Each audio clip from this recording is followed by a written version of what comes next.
Hi everyone, my name is John Su. Welcome to my video number 2 of the series, and there'll be a total of 10 videos. And today's topic is why is real estate, in my opinion, a low risk investment?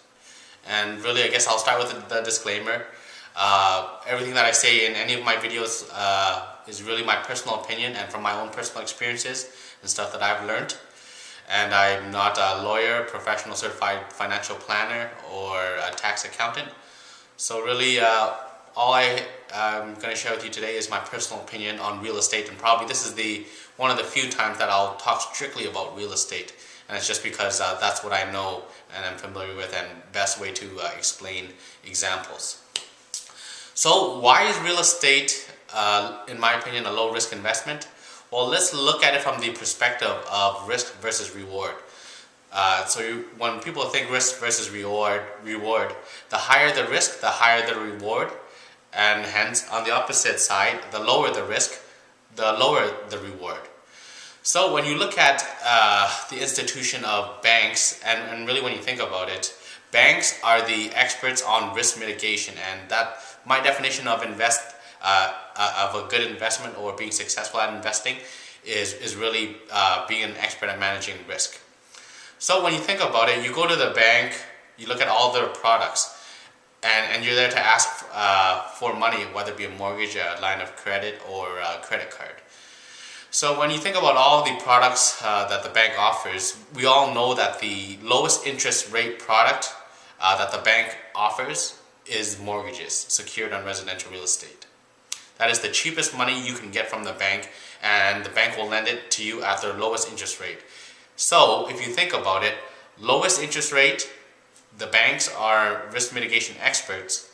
If they charge a low interest rate on those type of investments, I'm guessing and assuming that real estate is low risk, right? Because when you think about it, you may not understand the systems that the banks use, but we can all agree that the banks are very effective at managing risk and basically investing money.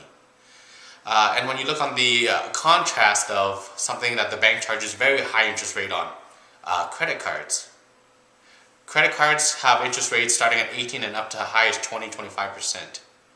And really, if the bank is charging high interest rates on that, they must deem credit cards and stuff like that as high risk.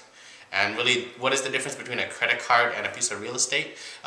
It goes back to really security. The bank knows that if you default on your mortgage payment and you can't make payments, they can go after the hard asset of real estate. Whereas credit is basically your name, there is no hard asset to go after. A second reason I think real estate is low risk is the fact that in history, real estate has been a proven wealth producer for a large number of average Joes. And let's look at the typical life cycle of real estate. Well, actually, let's look at real estate in terms of the life cycle of a regular person. You get a job, you fall in love, you get married, you buy a home, you have a family. Some of the times it doesn't happen in that order, but generally it involves those 5 events.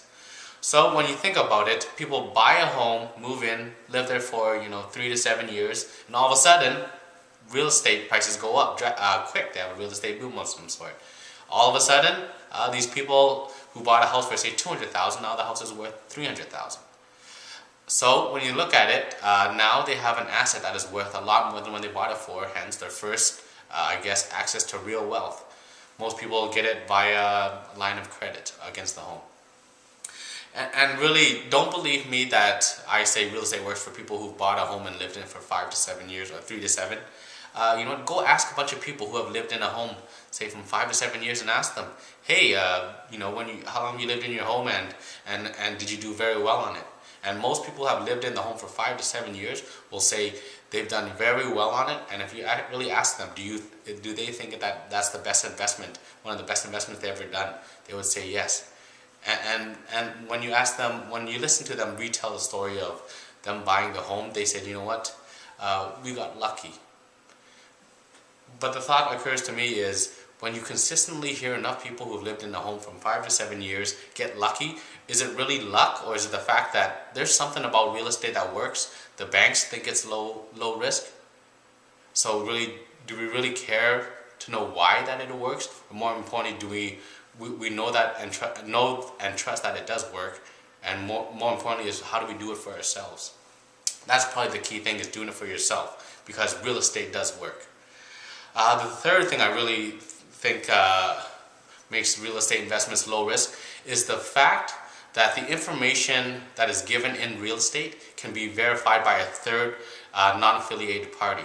So basically what I'm saying is, whenever you get these information section portfolios from these people selling investments, you can take that information, take it to an industry professional such as a realtor, another investor, a mortgage broker, a real estate appraiser, and check all the values, because people are going to make profit projections, and you really want to say, are the numbers they're using reasonable? And you can get industry professionals to really verify that.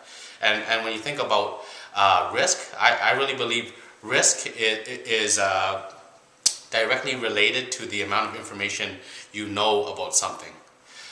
So the more you know about something, the less the risk there is. And the less that you know, the more risk there is. So it's got a, I guess, what you call a inverse relationship or whatever. It's an opposite relationship.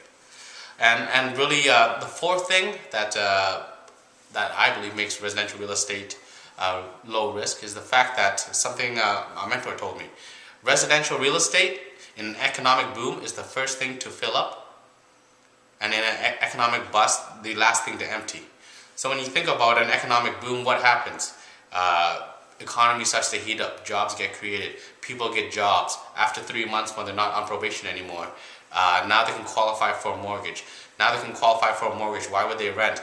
They start buying homes. So when you think about it, people are buying homes, demand goes up, what happens to the supply? Supply goes down, what happens? Real estate prices go up. In an economic bust, what happens typically is the economy starts to slow down, people start to lose jobs, people start to move away, businesses slow down, businesses close. But when you think about real estate being the last thing that empties in an economic bust, people will not pay their credit card, pay their lines of credit, their Best Buy, car payments. They will not pay any of those, but they will always pay their mortgage. Because when you think about it, people always need a place to live. So they will always pay their mortgage no matter what. And when they can't pay their mortgage anymore, that means they're in really big trouble. But if most people will irrationally pay their mortgage, and people who own real estate, residential real estate, have these people, renters or whatever, homeowners, paying for an investment and protecting it irrationally, it's a pretty safe investment, in my opinion. So really, when you think about it, everything I've said, you know what, people who are in real estate, you can ask them their experiences, and I'm pretty sure people who have done real estate, there will be more success stories than horror stories, because really with any investment there's always horror stories and always success stories.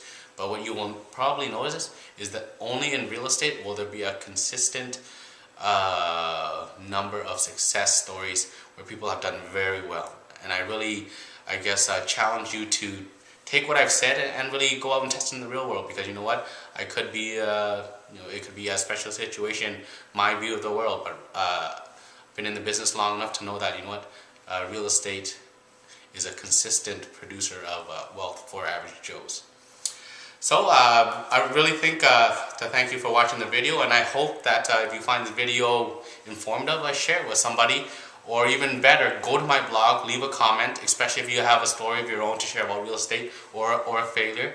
And like what I said, it's all about creating an online conversation and an online place to share information with no hidden agenda. It's really sharing experiences and helping each other, I guess, have less bumps in the road to becoming an informed investor.